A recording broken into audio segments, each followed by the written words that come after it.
ஒரு நிமிட கதை.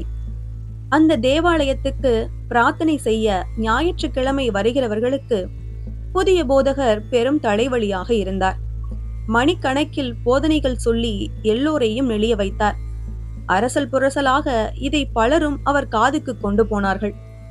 அடுத்த வாரமே போதகருக்கு ஒரு புது உதவியாளர் வந்திருந்தார். அவர் கையில் ஒரு உண்டியல். தேவாலயத்துக்காக நிதி வசூலிக்கிறோம். நீங்கள் எல்லோரும் தரும் நிதி 1000 ரூபாயை தாண்டினால் நான் 5 நிமிடம் மட்டுமே பேசுவேன். 500 ரூபாய் அளவுக்கு இருந்தால் அரை மணி நேரம் பேசுவேன். 100 ரூபாய்க்கும் குறைவாக இருந்தால் 1 மணி நேரத்துக்கு மேல் போதனை செய்யும் உத்தேசத்தில் இருக்கிறேன் என்று அறிவித்த போதகர் உதவியாளரை உண்டியல் குழுக்கு அனுப்பினார். பலரும் மிரண்டு போய் பணத்தை கொட்ட வசூல் 1000 தாண்டிவிட்டது. அதன் பிறகு இதுவே வழக்கமாகிவிட்டது. ஆண்டுகள் உருண்டோட ஒரு பிரார்த்தனை தினத்தில் போதகர் அந்த அதிர்ச்சி தகவலை அறிவித்தார்.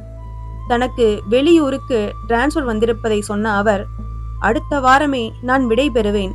புதிய போதகர் வந்து பொறுப்பேற்பார் என்றார். கைத்தட்டுவதா கண்ணீர் விடுவதா என்று தெரியாத குழப்பத்தில் இருந்தனர் எல்லோரும்.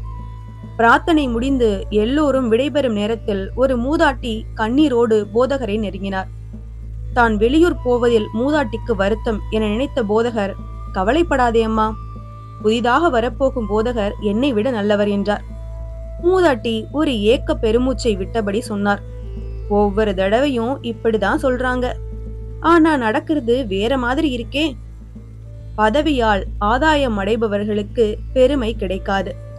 இந்த கதை உங்களுக்கு பிடிச்சிருந்ததுன்னா லைக் பண்ணுங்க, ஷேர் பண்ணுங்க, சேனலை மறக்காம சப்ஸ்கிரைப் பண்ணுங்க. அடுத்த கதையில சந்திக்கலாம்.